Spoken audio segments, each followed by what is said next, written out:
Génération FM. Generation FM, the best radio. Génération FM.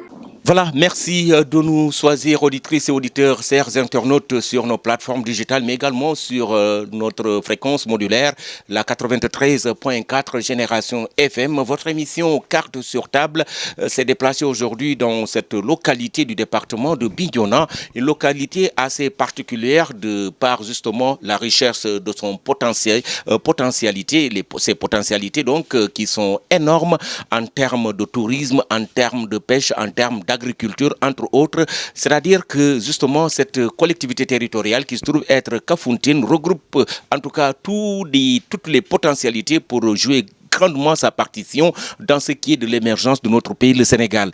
Mais ces potentialités sont quelque part négligées et donc voilà, les pouvoirs publics, on peut le dire, sont en train de regarder justement ces potentialités se consumer et donc les populations le vivent avec impuissance.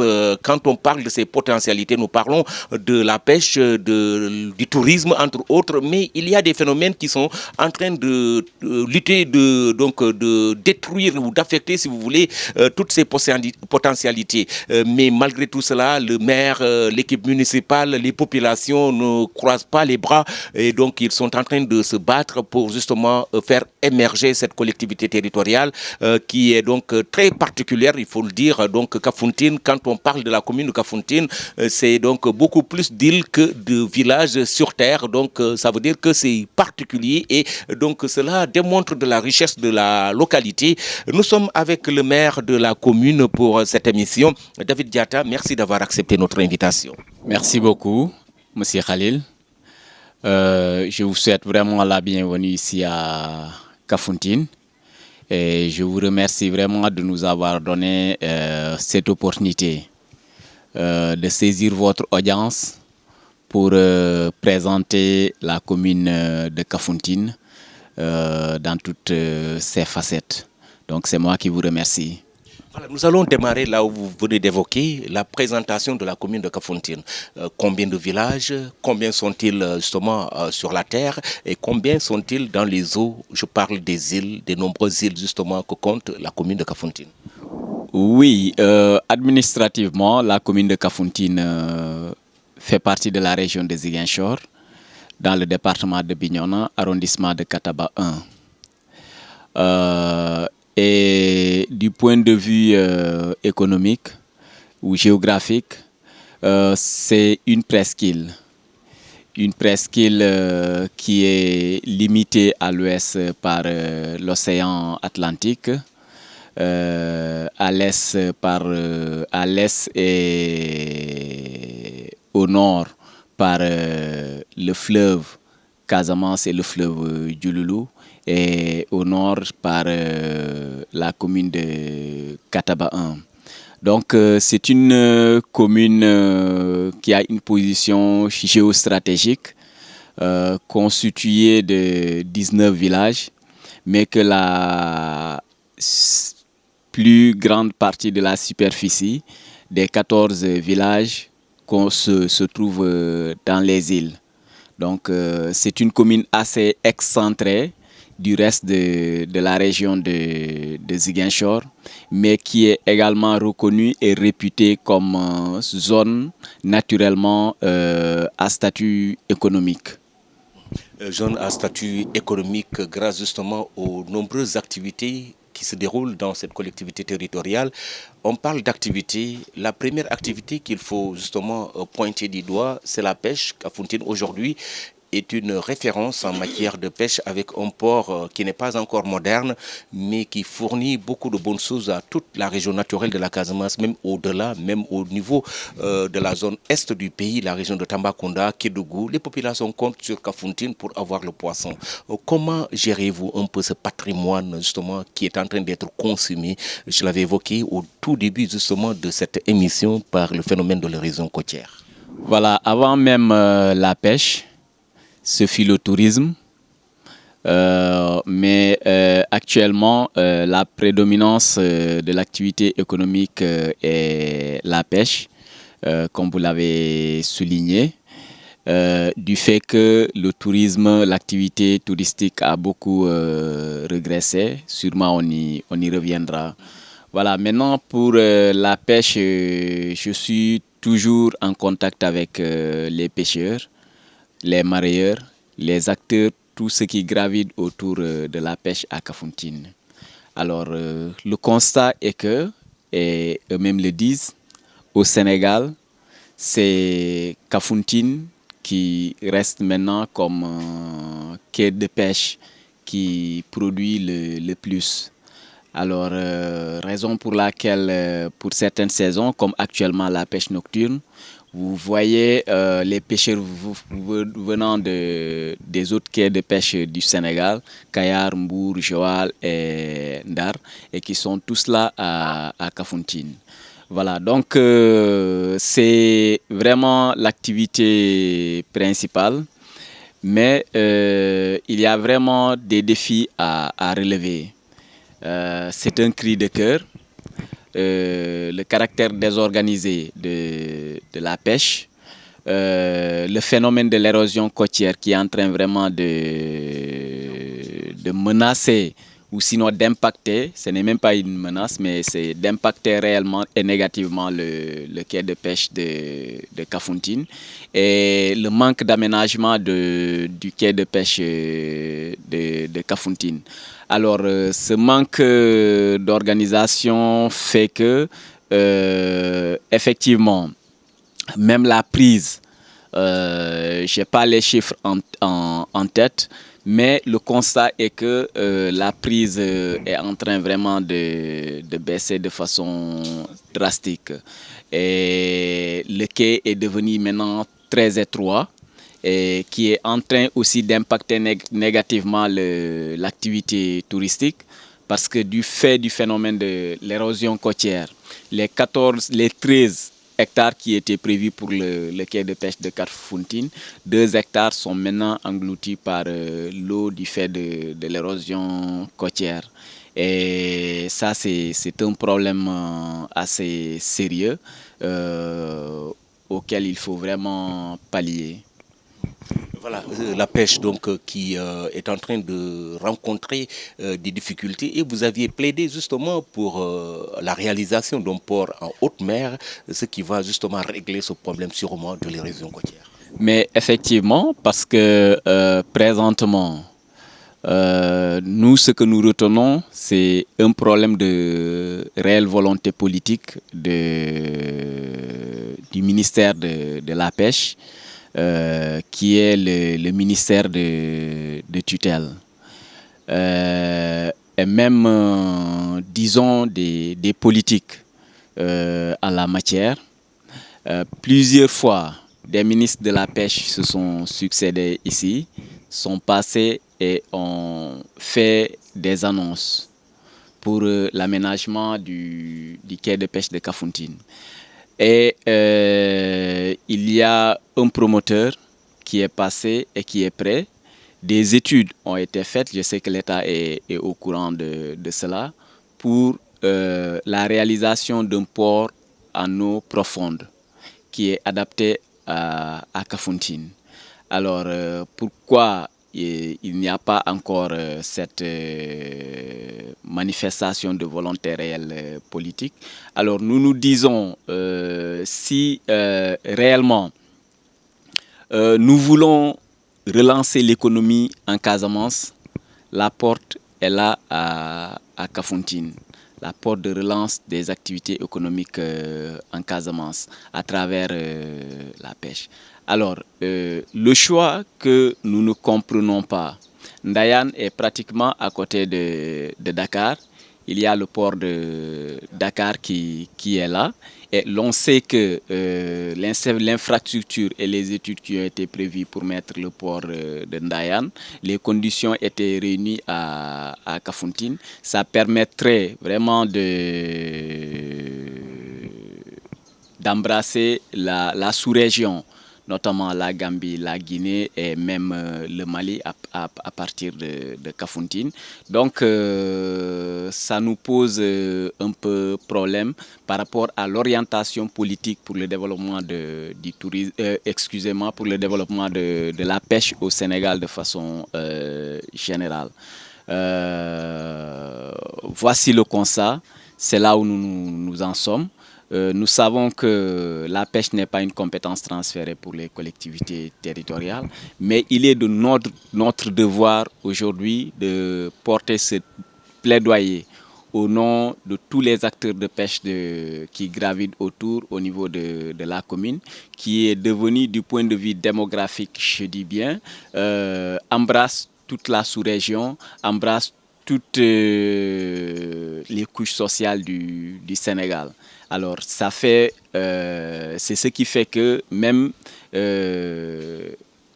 les statistiques, la démographie s'accroît de façon vraiment très rapide parce que tout simplement, il y a une activité économique dense qui est là, mais qui malheureusement n'est pas encadré par en tout cas le ministère de tutelle, les acteurs, les autorités étatiques centrales qui ont la charge de la question. Donc, raison pour laquelle aussi, au nom des populations, au nom des acteurs du secteur, nous portons leur voix pour demander vraiment à ce que le port de Kafountine, en tout cas, soit envisagé pour le rayonnement de l'économie sénégalaise à partir de cette commune. Kafountine, jadis, était donc une localité assez spéciale qui attirait beaucoup de touristes. Nous allons parler tourisme, monsieur le maire.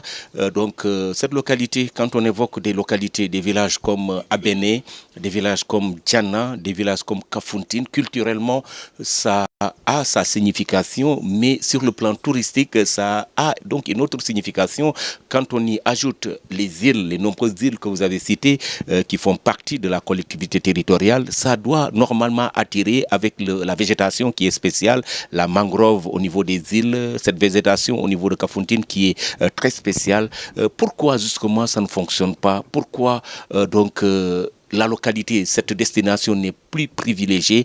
Quand on parle de lancement du tourisme au Sénégal, on parle du club méditerranéen qui est identifié dans l'autre station balnéaire de la Casamance, mais cette station qui a le plus grand potentiel pratiquement est oubliée. Monsieur le maire, qu'est-ce qui se passe et qu'est-ce que vous entendez faire pour justement la relance de ce secteur vital? Voilà, Kafountine présente une offre touristique vraiment énorme. Mais en plus, ou sinon parallèlement à ces atouts, il y a effectivement des contraintes qui font que le tourisme, en tout cas, est au rabais dans la commune de Kafountine. Alors, nous constatons que les grands hôtels ont fermé. Il ne reste que de campements qui sont là et qui ne peuvent pas abriter certaines activités ou certaines gammes de touristes. Alors la question principale, à mon avis, était liée à ce que je qualifie d'insécurité imaginaire. La question sécurité imaginaire. Insécurité imaginaire, je qualifie comme ça parce que si on va jusqu'à estampiller la zone liste rouge pour interdire aux touristes de venir en Casamance et à Kafountine en particulier, ça pose problème. Alors si on va jusqu'à en invoquant des raisons de sécurité, que l'aérodrome d'Abéné, qui servait de desserte et qui permettait aux grands hôtels vraiment d'accueillir des clients. Alors, si cet aérodrome-là est fermé, et pour raison invoquée, raison de sécurité, ça pose problème. Et la sécurité, alors, si on fait allusion au conflit casamançais, à mon avis, cet argument ne doit plus tenir et ne tient plus. Maintenant, si on fait effectivement allusion au phénomène social d'agression et autres, j'ai toujours plaidé pour qu'il y ait une brigade de gendarmerie à Kafountine. Nous sommes à environ 40 000 habitants, avec une activité économique intense, avec des entrées vraiment poreuses, maritimes, fluviales et même terrestres. Et nous recevons, comme je l'ai dit, toutes sortes d'individus provenant d'horizons divers. Alors, ne serait-ce que pour cela, il est nécessaire et fondamental que l'État mette un dispositif sécuritaire, ne serait-ce que pour dissuader. Et actuellement, pour toujours parler de sécurité, je considère que Dakar n'est pas plus stable de ce point de vue que Kafountine. Je l'ai répété quelque part, je disais que Kafountine, sur ce point, n'est pas moins sécurisé que Dakar. Bon, je prends l'exemple de Dakar parce que c'est notre capitale à nous tous, pour ne pas caricaturer un endroit. Donc c'est pour dire tout simplement et dire à tous ceux qui veulent venir à Kafountine, en Casamance, que ça soit sénégalais ou non sénégalais. Parce que là, il faut le reconnaître. Même des Sénégalais, il y a des gens qui ont peur de venir. Parce que c'est psychologiquement, ils sont affectés et par ces supposées questions de sécurité, d'insécurité. Et c'est là aussi notre combat, de dire aux gens que vraiment il n'y a pas moins de sécurité de ce point de vue à Kafountine que partout ailleurs au Sénégal. Donc j'invite vraiment à ceux qui veulent, que ce soit des Sénégalais ou des touristes qui veulent venir vraiment découvrir le Sénégal, ici à partir de Kafountine, je les encourage et leur dis que, je les dis vraiment qu'ils n'auront aucun regret du point de vue touristique de ce qu'ils recherchent vraiment dans les voyages touristiques. Parce que la spécificité de Kafountine, comme vous l'avez si bien dit, c'est une ville verte, Kafountine, une ville verte, c'est une ville favorable à l'écotourisme, c'est une ville culturelle. Alors nous voyons toutes les facettes culturelles, toutes les expressions culturelles ici à Kafountine, ça c'est une réalité. Alors c'est une ville économique, c'est une ville religieuse. Voilà, au Sénégal, c'est vraiment le Sénégal en miniature. Donc, voilà, Tal qui est maintenant qui doit être valorisé vraiment et vraiment servir de produit touristique pour Kafountine. Maintenant, pour cela, nous n'indexons pas seulement l'État. Ce que nous demandons à l'État à travers le ministère du Tourisme, c'est de manifester une volonté réelle de faire. Alors nous voyons déjà avec la SAPCO, avec son projet d'aménager les sites d'Abéné de Kafountine pour en faire site balnéaire. J'ai reçu le rapport d'études qui est bouclé et d'après les dernières informations, c'est un problème de financement qui se pose pour que le projet démarre. Donc ces actes comme ça, en tant que républicains, si nous les voyons, nous les constatons, nous les saluons et nous apprécions, nous encourageons. Voilà, maintenant, si cela continue comme ça, ils verront vraiment l'accompagnement de la municipalité que nous sommes, l'accompagnement des populations que nous sommes, parce que nous savons que c'est vraiment dans l'intérêt général. Un tourisme justement qui boitit dans cette localité. Vous avez évoqué, monsieur le maire, l'aérodrome de Abéné qui ne fonctionne plus et les conséquences engendrées, c'est la fermeture des hôtels. Aujourd'hui, il n'y a que les campements qui fonctionnent, mais il y a un autre phénomène qui est en train justement, il y a le comportement de l'État, mais il y a ce phénomène naturel qui, en tout cas, est en train de piétiner ou si vous voulez donc d'affecter terriblement justement le secteur du tourisme. Il s'agit encore une fois du phénomène de l'érosion côtière. Oui, ça c'est une réalité. Ce que je voudrais dire à l'endroit là vraiment de l'opinion internationale et à l'endroit même de l'opinion nationale, que le danger il est là réel. Quand on parle d'érosion côtière au Sénégal, quand on parle des dégâts du phénomène de l'érosion côtière au Sénégal, on invoque souvent Saint-Louis, on invoque souvent Gorée et Bargny. Mais ce qui se passe ici à Kafountine est beaucoup plus catastrophique que moi, ce que j'ai vu là où j'ai été au niveau, on parle de Saly et tout. Ce qui se passe à Kafountine est beaucoup plus catastrophique que moi, ce que j'ai vu là-bas. Et si on se réfère à la CDN, Contribution nationale désignée dans le cadre des changements climatiques, le document référentiel du Sénégal pour contribuer à la lutte contre les changements climatiques.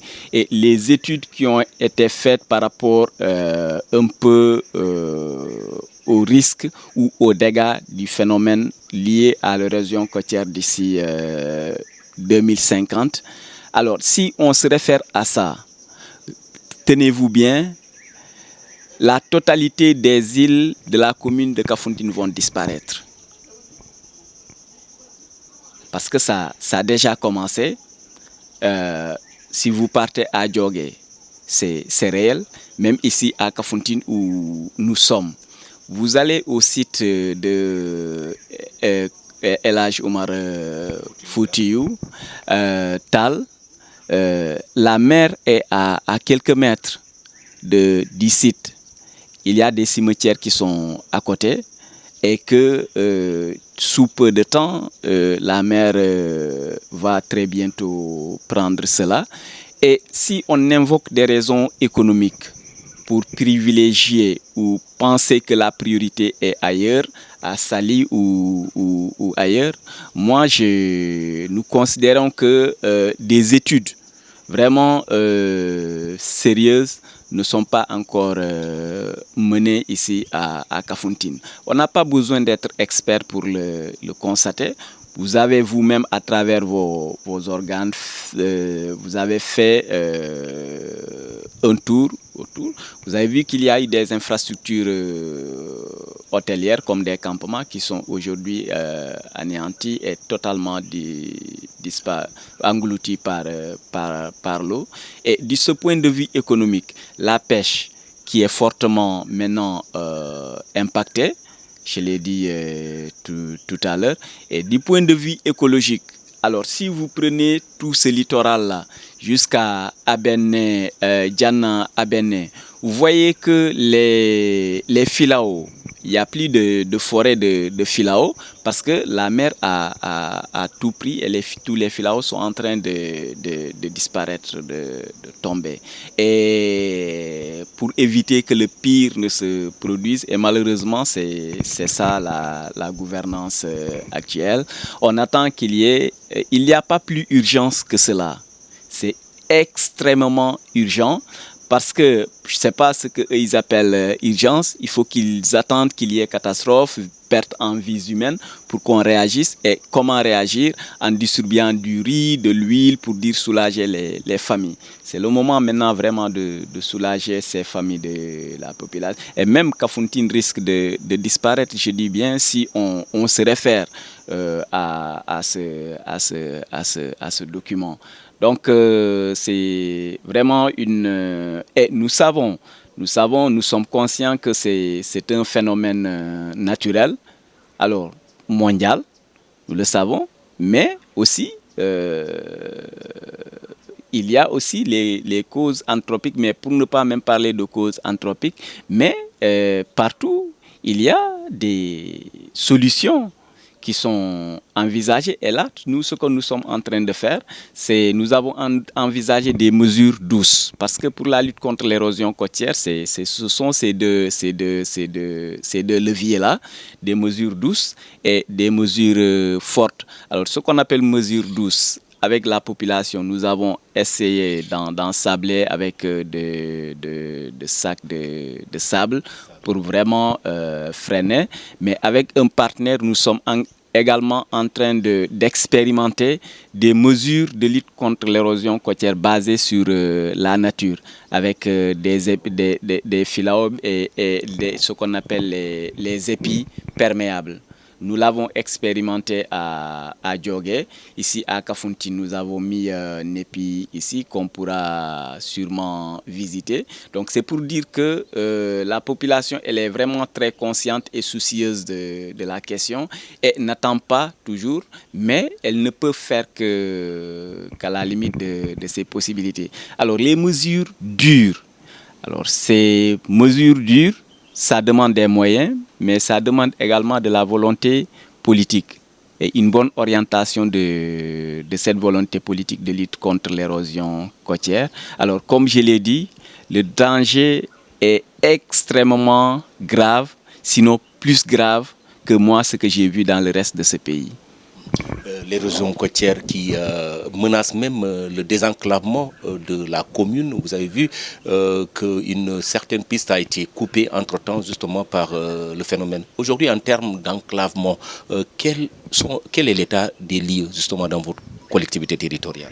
Oui, le problème d'enclavement est un problème réel, surtout au niveau des îles. L'exemple que je donne souvent, l'île la plus proche rattachée de Kafountine. Alors pour ne serait-ce qu'un extrait, vous êtes obligé de passer 2 à 3 jours. Et avec au moyen 5 000 ou 10 000 pour le transport. Alors le problème d'enclavement est toujours considéré comme une contrainte.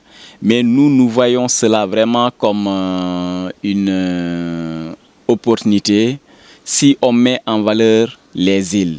On a parlé tout à l'heure du tourisme, mais si on met en valeur les îles, nous pourrons vraiment régler ce problème de désenclavement des îles, mais nous pourrons élargir l'offre touristique et économique de la commune, parce que c'est des îles également très riches économiquement parlant.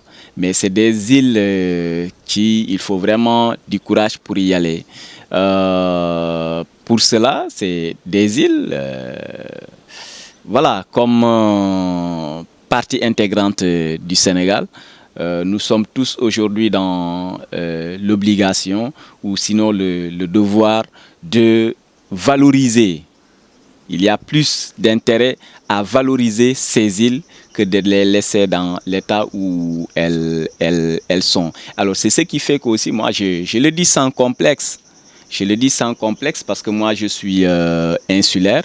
Et depuis très jeune élève étudiant, je me suis toujours battu pour cette perception que les gens ont des îles par rapport à la culture du cannabis, donc et qui fait que il n'y a pas une réelle volonté. Mais ces populations-là sont prêts vraiment à, s'il y a une alternative, une substitution d'activités économiques, ces populations sont prêtes parce que l'état dans lequel elles se trouvent, l'état dans lequel elles se trouvent est un état vraiment déplorable. Voilà, imaginez des femmes qui se lèvent à 4h, 5h du matin pour ne rentrer qu'à 20h du soir, et avec un rendement qui peut-être ne dépasse même pas 100 000 francs, 150 000, contrairement à à ce qui est dit. Donc pour cela également, nous faisons ce plaidoyer et nous proposons des solutions. La solution, c'est quoi? C'est de mettre en valeur les îles de la commune de Kafountine. En mettant en valeur les îles de la commune de Kafountine, nous allons régler le problème de désenclavement. Un touriste peut aller se reposer tranquillement dans une île et l'activité économique également peut être bien développée. Mais il faut qu'il y ait vraiment des actes forts allant dans ce sens pour vraiment que ces populations sentent que véritablement il y a une volonté réelle qui est derrière de par nous, autorités locales, mais également l'autorité centrale qui est l'État. Voilà, même si nous savons que nous sommes tous des démembrements de l'État. Donc ça aussi, c'est une réalité qui est là. La question du désenclavement des îles, les gens en parlent, mais il n'y a aucun acte posé allant dans ce sens. Et pour cela aussi, je pense que c'est des choses à corriger au bénéfice de l'économie sénégalaise. Voilà. Voilà, auditrices et auditeurs, chers internautes, vous suivez Carte sur table, votre émission sur Génération FM. Je rappelle que nous sommes à Kafountine et nous sommes avec le maire de Kafountine. Nous parlons justement des difficultés qui plombent un peu les efforts que l'équipe municipale est en train d'entreprendre, autant pour moi, pour la montée en puissance de cette collectivité territoriale. Monsieur le maire, votre commune est réputée culturellement parlant, surtout au mois de décembre. Nous sommes au mois de décembre, plusieurs festivals en tout cas font vibrer l'effervescence culturelle dans cette commune. En quoi cela est bénéfique justement pour en tout cas la montée en puissance que j'ai évoquée tout à l'heure de votre collectivité territoriale? Oui, je le disais que Kafountine est une ville culturelle, naturellement culturelle. Il y a des activités comme le festival d'Abéné, qui est devenu vraiment un festival international. Le carnaval de Kafountine, qui est devenu également vraiment un carnaval international et qui ont vraiment une expérience de plus de 20 ans. En plus des autres activités culturelles comme le festival des ethnies que nous organisons, qui a été arrêté par moment et que nous voulons le relancer. Voilà, donc c'est lié effectivement aux activités touristiques, mais c'est lié vraiment aussi à la composition démographique de la population. Voilà, comme je vous l'ai dit, il y a pas mal d'artistes, il n'y a pas que ces festivals. Bon, au niveau de l'artisanat également, alors il y a pas mal de productions qui se font et qui contribuent vraiment à la lutte pour la protection de l'environnement. Donc c'est des phénomènes ou sinon c'est une richesse qu'on découvre ici à Kafountine. Maintenant, le défi c'est de faire en sorte que ces activités culturelles d'envergure internationale soient inscrites dans l'agenda culturel du ministère de la Culture. C'est ce qui est d'ailleurs étonnant. Voilà, si on voit ce genre le festival d'Abéné, c'est l'équivalence, je peux le dire, du festival jazz de Saint-Louis. C'est pas pour caricaturer encore une fois de plus, mais c'est pour montrer l'importance que cela a. Maintenant, à quoi est dû, en tout cas, le fait que les ministères en charge de ces volets ne se font pas sentir comme il le faut. Nous allons vraiment aller vers eux. Et le festival, ce n'est pas de la publicité qui va démarrer très bientôt à partir du 26 décembre. Alors aussitôt après, c'est le carnaval qui enchaîne. Alors ce sont des événements vraiment que nous avons envisagé cela avec le ministre de la Culture sortant.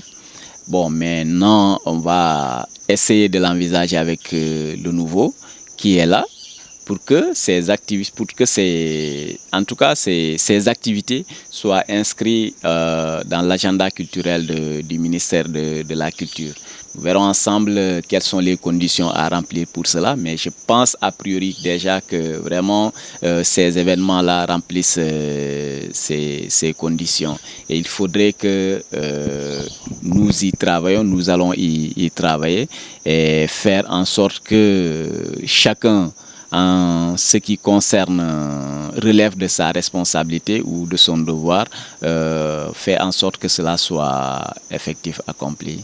Monsieur le maire, nous savons que beaucoup de choses dont on a parlé ici ne sont pas justement des compétences qui vous sont transférées.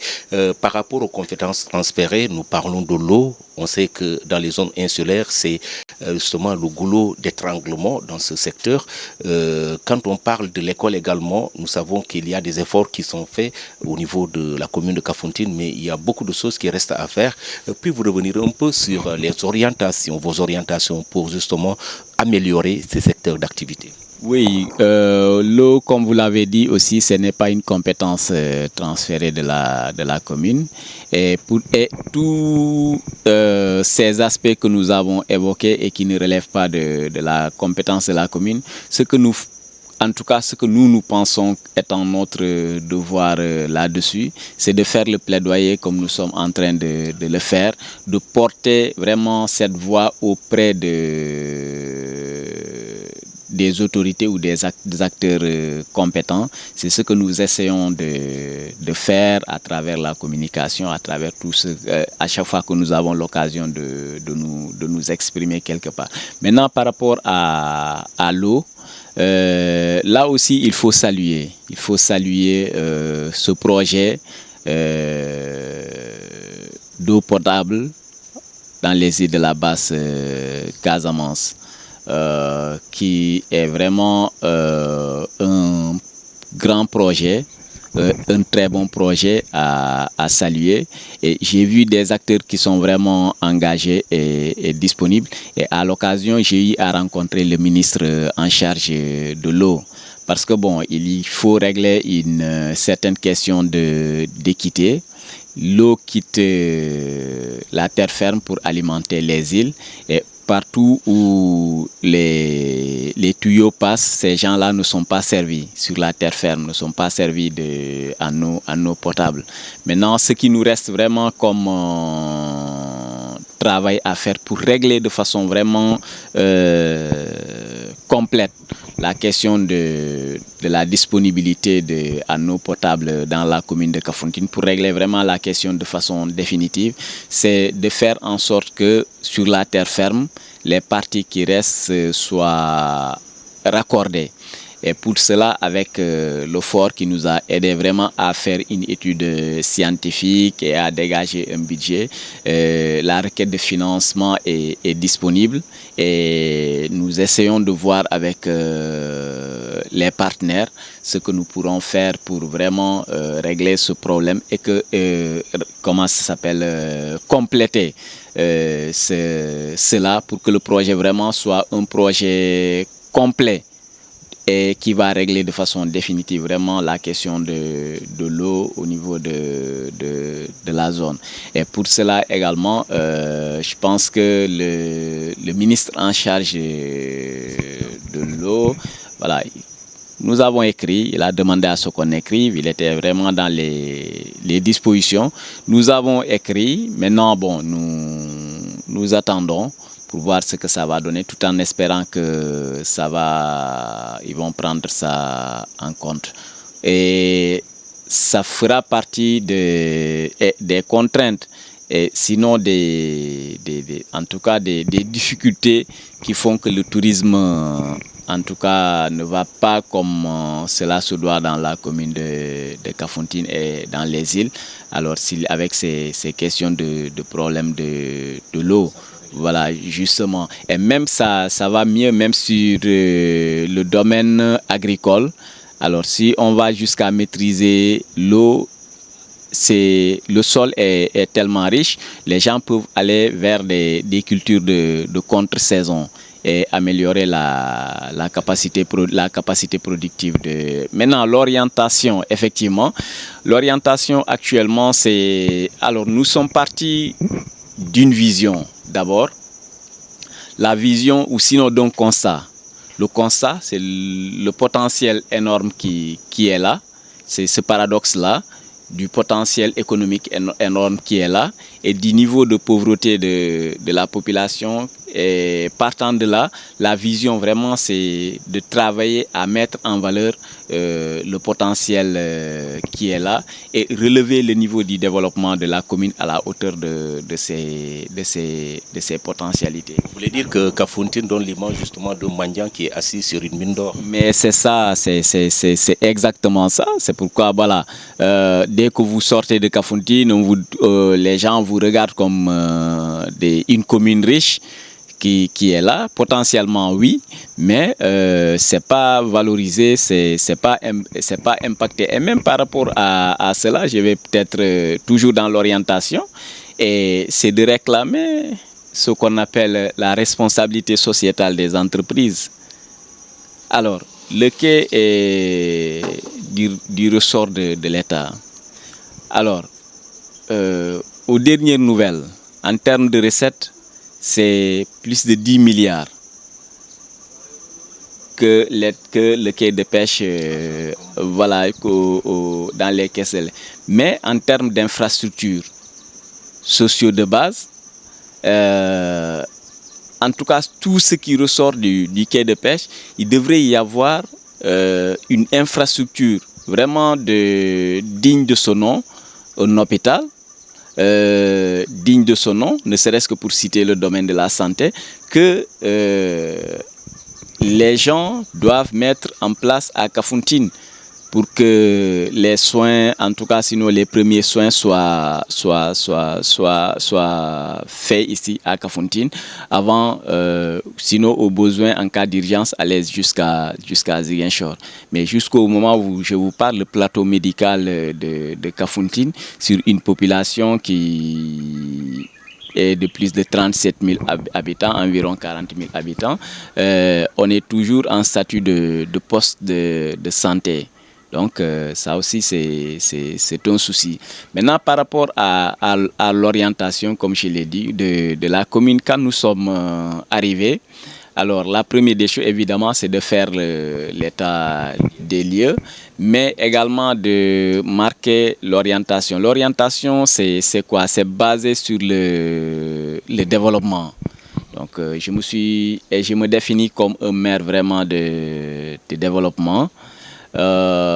Ceci étant, nous avons comme option orientation de commencer par les secteurs productifs.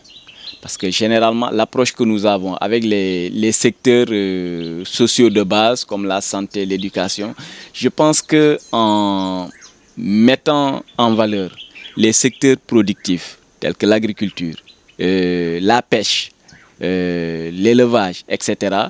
Alors, si on valorise ces secteurs, le commerce, etc., si on valorise ces secteurs, alors nous pourrons à partir des bénéfices financer les secteurs sociaux de base.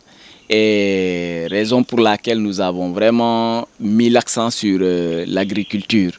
L'agriculture dans sa globalité, avec un programme agricole de développement durable de la commune de Kafountine. Alors dans ce programme, bon, comme le dit souvent, nous, en Wolof, si les gens savent là où tu vas, tu ne vas jamais arriver. Donc, c'est juste ce que je peux annoncer. Et partant de ce programme-là, nous avons aussi, comme je vous le disais tout à l'heure, commencé par les secteurs productifs qui vont permettre de financer les secteurs sociaux de base. Raison pour laquelle, pour l'éducation, par exemple, nous nous sommes rendus compte que c'est un domaine effectivement transféré aux collectivités territoriales, mais nous nous sommes rendus compte, ça aussi il faut être humble pour le reconnaître. Bon, soyons modestes et objectifs. Voilà, les moyens de la mairie, ne serait-ce que pour les fournitures scolaires de avec plus de 6000 élèves, 26 établissements, écoles primaires. Alors c'est comme une goutte d'eau dans la mer, et on sait aussi l'État que, alors, avec beaucoup d'abris provisoires. Alors on s'est dit maintenant, est-ce qu'on va essayer de changer de paradigme? Nous allons mettre en place les fermes scolaires agricoles, ce que nous appelons fermes scolaires agricoles. Alors sur ces fermes scolaires agricoles-là, l'innovation, la particularité, c'est les revenus de ces fermes scolaires agricoles-là vont servir au financement de l'éducation. Et c'est une innovation que nous... Et quand je dis financement, c'est vraiment dans sa globalité. Ça permettra de régler les cantines scolaires, ça permettra de régler les abris provisoires, les fournitures scolaires, etc. Et ça permettra également aux enfants d'apprendre et les métiers agricoles. Donc ça a un caractère également pédagogique. Ça aussi, c'est un aspect important. Et l'autre aspect de ce programme agricole-là, nous avons constaté que dans chaque ménage, dans chaque famille, il y a au moins un verger, que ça soit familial ou individuel, mais il y a un verger. Mais le problème qui se pose, c'est un problème d'organisation et d'encadrement. Alors, ce qui fait que, même par rapport au marché, la production, c'est une production saisonnière. Et le marché également, certains en période de soudure vendent déjà leurs produits avant même production et à des prix vraiment voilà, quoi, très très très faibles. Maintenant, en les organisant, l'idée c'est de les organiser et que la mairie accompagne derrière en les aidant à avoir des papiers de délibération qui peuvent même aller jusqu'à obtenir le bail et même des droits réels. Et avec ce document, ils peuvent eux-mêmes partir avec, travailler avec des institutions financières pour lever des fonds et venir moderniser leur ferme familiale. Donc c'est un peu ça aussi l'idée. Et l'autre aspect de ce projet agricole que nous avons, c'est d'organiser les fermes privées, les vergers privés des producteurs et leur permettre de renforcer la capacité productive de leur production. Voilà, donc c'est un peu ça l'orientation. Et par rapport à l'orientation également, nous prenons conscience des impacts du changement climatique dans la commune, raison pour laquelle, pour le plan communal de développement, nous sommes en train de le réviser pour intégrer ces aspects climat et l'aspect également migration qui est devenu un phénomène courant dans la commune de Kafountine. Voilà. Parlant de ce phénomène de migration, Kafountine, justement, sa réputation est égratignée par justement le fait que des départs sont organisés dans le secteur. Vous vous êtes levé et vous avez pris votre bâton de pèlerin pour inviter à la réflexion, pour un peu apporter la riposte par rapport à ce phénomène qui n'est pas justement une bonne chose pour votre commune. Oui, effectivement, ce n'est pas un phénomène nouveau, mais ça a eu une certaine ampleur avec le drame survenu au mois de juin, si je ne me trompe, où nous avons constaté 15 victimes, 15 jeunes victimes et des rescapés qui aujourd'hui ont besoin d'accompagnement. Kafountine est ciblée comme zone de départ. Alors quand j'ai vu ça personnellement, et jusque-là ça me marque et ça me touche, ça m'a tellement touché. Et la sensation que j'en ai eue en voyant ces victimes sorties de l'eau et enterrées dans une fosse commune, ce sentiment c'est devenu comme si c'était des frères de même père et de même mère. Je sens la douleur. Aujourd'hui, leurs parents peut-être ne savent même pas. Ils savent que leurs enfants ne font plus signe de vie. Et c'est très douloureux. Et tout cela, c'est dans l'intention de réussir sa vie. Une chose qui n'est pas mal en soi, mais on ne peut pas aller jusqu'au vraiment à un point, je dirais, de suicide. Et pour cela, il faut vraiment que chaque individu fasse une introspection et se sente coupable. C'est comme ça que je vois maintenant la chose, que chacun individuellement se sente coupable et se sente responsable de ce phénomène, pour qu'ensemble vraiment également nous cherchions des solutions pour trouver. On ne peut pas arrêter la migration, mais que ça soit fait de façon légale et non de façon irrégulière, parce que l'homme est naturellement mobile. Donc, mais que ça se fasse de façon vraiment régulière. Alors pour cela, nous, ce que nous pouvons, c'est de vraiment sensibiliser. Et raison pour laquelle, effectivement, nous avons organisé ce forum.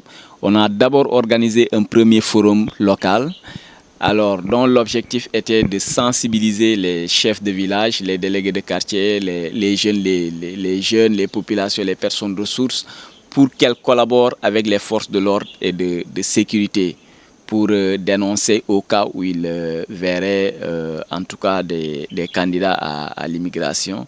Et ça a réussi parce que après le drame là, on a eu à déjouer 2 ou 3 tentatives. Le jour de la Tabaski, le jour du Magal de Touba et récemment à Niafran. Donc, raison pour laquelle on a vu vraiment qu'il faut encore développer cette réflexion. Nous organisons ce forum vraiment pour maintenant réfléchir carrément et proposer des solutions endogènes, des solutions locales qui font que... parce qu'il y a 2 aspects qui se dégagent. Il y a l'aspect économique et il y a l'aspect sécuritaire.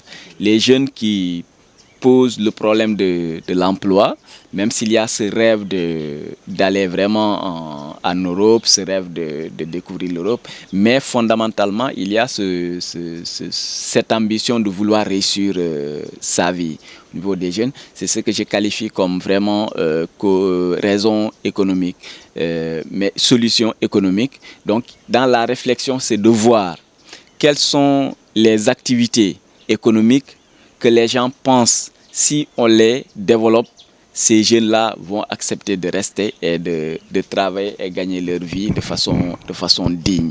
Voilà. Maintenant, en plus de ça, il faudrait qu'il y ait vraiment derrière le contrôle. Il faudrait qu'il y ait derrière, je dirais même la répression. Alors, la répression, c'est quoi? Il faut dissuader ces jeunes qui s'entêtent et qui essaient de déjouer la vigilance des populations pour partir en mettant des mesures sécuritaires. Et comme je l'ai dit, ces mesures sécuritaires-là relèvent du pouvoir régalien de l'État avec une base marine qui pourra faire le contrôle des côtes et des ballons, et avec une brigade de gendarmerie, je l'ai évoqué, pour maintenant essayer vraiment d'assurer la sécurité à l'intérieur et en tout cas prévoir C'est des mesures préventives sécuritaires qu'il faut envisager. Et je l'ai dit également, bon, j'y vais comme ça pêle-mêle parce qu'il y a aussi un autre phénomène quand nous réclamons aussi la présence des sapeurs-pompiers ici avec les activités de la pêche et les accidents de mer comme cela s'est produit lors voilà justement. Donc des accidents de mer où les sapeurs-pompiers quittent Bignona ou Ziguinchor pour venir. Et pas longtemps, et chaque fois, c'est très fréquent. Donc ces services-là, c'est des services qui relèvent du pouvoir régalien de l'État. Et tout ce que nous pouvons, c'est de plaider et de les démarcher. Et effectivement, pour cela, je ne me suis pas limité à des déclarations. J'ai rencontré le colonel, commandant de la Légion de gendarmerie sud de Ziguinchor. J'ai rencontré le colonel le colonel Ndour, qui est le commandant de la zone sud. J'ai rencontré le gouverneur. Alors, j'ai rencontré toutes ces autorités régionales. Mais c'est des hommes vraiment qui sont engagés, ce que j'ai vu, je le dis. Si j'ai vu autre chose, j'allais aussi le dire. Des gens qui sont vraiment engagés, qui sont disponibles et tout ça. Mais toute la question, ça n'engage que moi. Mais ce que j'ai toujours dit, c'est au niveau politique, des autorités politiques. Alors, il faudrait qu'il y ait une volonté réelle pour que ces questions-là soient réglées. Je pense que s'il y a une volonté réelle, nous sommes tous dans des dispositions pour accompagner. Nous sommes tous des démembrements de l'État et nous sommes tous au service des populations. Je pense que s'il y a une volonté comme ça, avec la synergie d'efforts, nous pourrons vraiment répondre aux besoins ou sinon à la mission, au service pour lequel nous sommes là.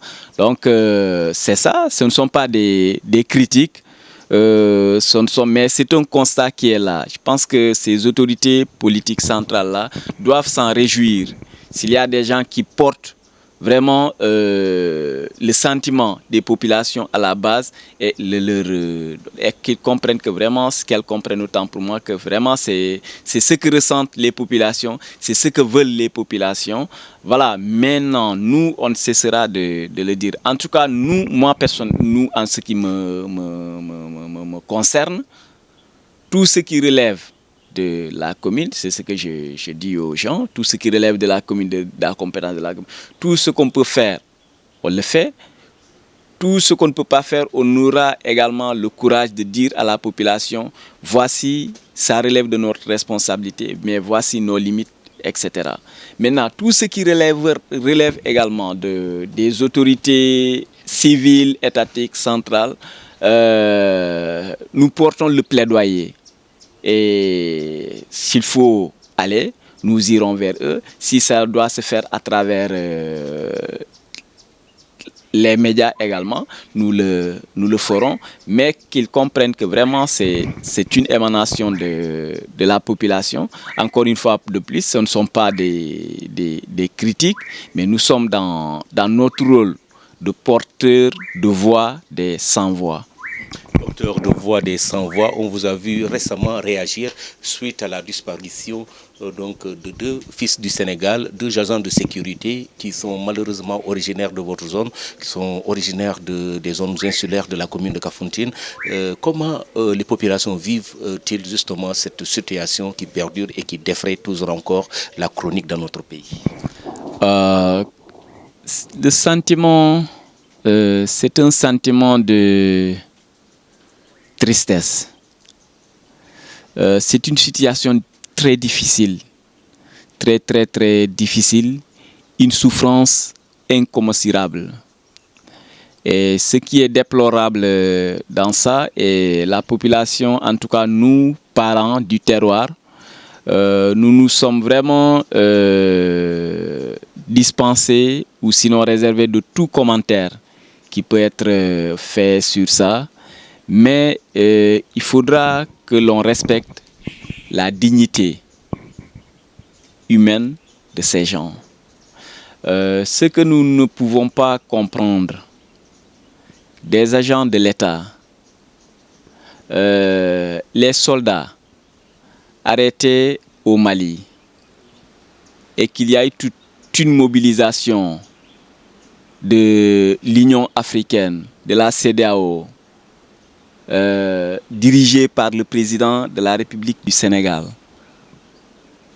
et des soldats sénégalais qui travaillent dans ces services, que dans cette situation, cette circonstance, nous ne l'entendons pas.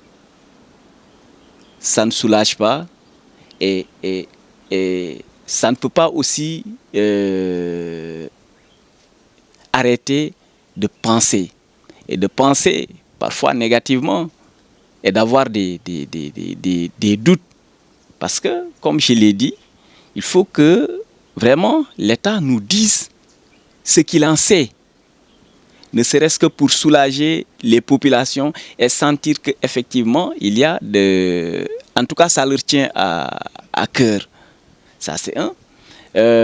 Deuxièmement, jusqu'au moment où nous parlons, c'est comme si c'est un non-événement du fait que Didier, on n'a pas encore de nouvelles.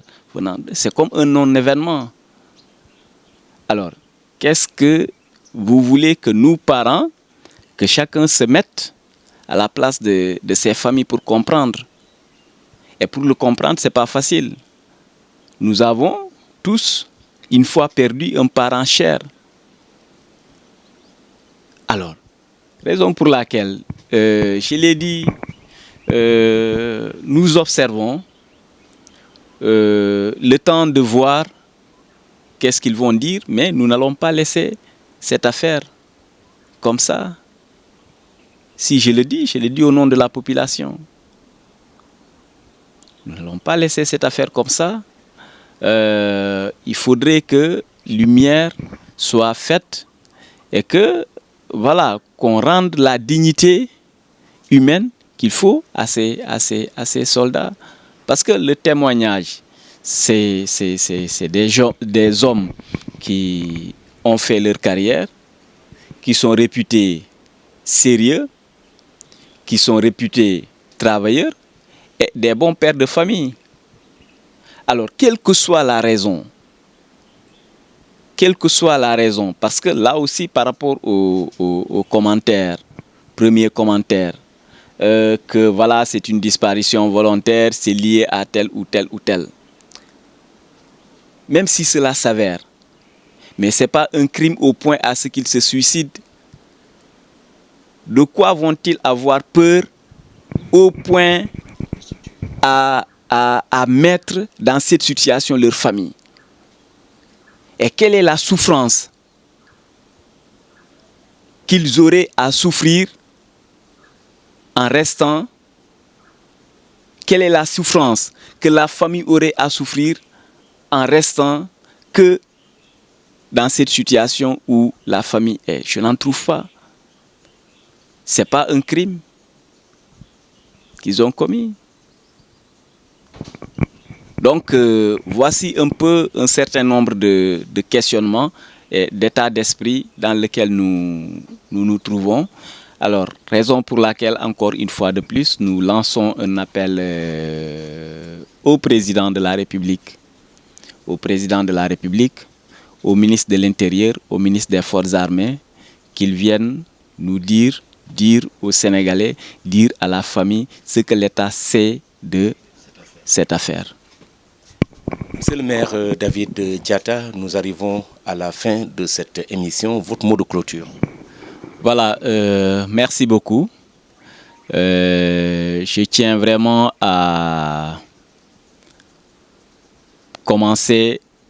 terminer par là où je devais commencer, à m'adresser à la population de la commune de Kafountine pour les saluer et encore leur dire ceci.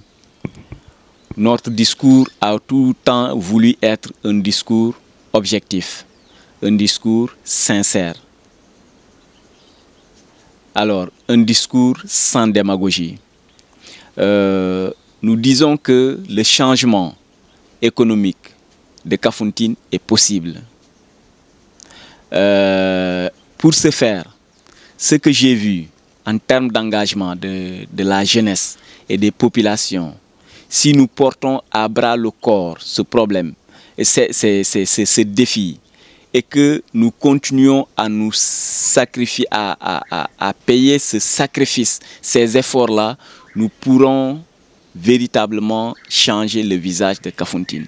Et pour cela, je réitère encore ma volonté, mon engagement pour que, en tout cas, Kafountine, tel qu'il devrait être, soit tel qu'il devrait être par rapport aux potentialités économiques qui sont là, et de sortir de ce que Kafountine est par rapport un peu à ce paradoxe de pauvreté accrue et par rapport un peu aux potentialités qui sont là et qui ne sont pas très exploitées. Et pour cela, je leur dis qu'ils peuvent toujours compter sur, en tout cas, l'instrument que je suis en tant que serviteur de la commune, et avec modestie, avec vraiment, je n'ai que ma volonté et mon engagement. C'est tout ce que j'ai. Je n'ai pas autre chose à leur offrir que mon engagement et ma volonté vraiment d'apporter le changement qu'il faut dans cette commune. Et ensemble avec la population de Kafountine. Et j'y crois, je sais que c'est possible. Les Anglais le disent we can. Yes, we can, c'est le slogan donc d'un président américain. Merci à vous, David Diatta, maire de Kafountine. C'était votre émission donc qui est revenue sur les potentialités que présente cette commune de Kafountine, mais des potentialités qui ne sont pas encore exploité à fond. C'est ce qui a fait dire au maire que Kafountine donne l'image d'un mendiant qui est assis sur une mine d'or, et il a invité au cours de cette émission les autorités au niveau central de mettre la main dans la pâte pour apporter leur partition pour permettre à Kafountine de jouer ce rôle véritable qui est justement de booster le développement du pays. On parle d'émergence, Kafountine peut jouer grandement sa partition. On n'a pas approfondi le débat dans l'agriculture, il a donc évoqué un peu ses ambitions dans le développement de l'agriculture. Je sais que Kafountine, avec ses vallées, peut contribuer justement à ce qui donc constitue l'accélération de la cadence en termes de riziculture. L'État voudrait arriver à une autosuffisance en riz, mais il ne faudrait pas négliger ces vallées de la Casamance. Si vous aménagez ces vallées de la Casamance, je pense que ça serait facile d'arriver justement à cet objectif. C'est entre autres ce qu'on peut retenir en substance des mots, des propos du maire de la commune de Kafountine qui a indexé donc du doigt les difficultés en termes de tourisme. Kafountine est une zone touristique mais qui n'est pas encore exploitée à cause de l'oubli, de l'abandon de la part des autorités, et le plaidoyer a été lancé par le maire David Diatta à qui nous disons merci. Nous disons merci également à Xavier Mendy qui donc était à la caméra et à la réalisation. Merci à vous auditrices et auditeurs, chers internautes, de nous avoir suivis. C'était votre ami et fidèle serviteur Amadi Khalilou Diémé qui vous a présenté cette émission Carte sur table. Aujourd'hui c'était avec David Diatta. Merci et au revoir. Génération FM. Generation FM, the best radio. Génération FM.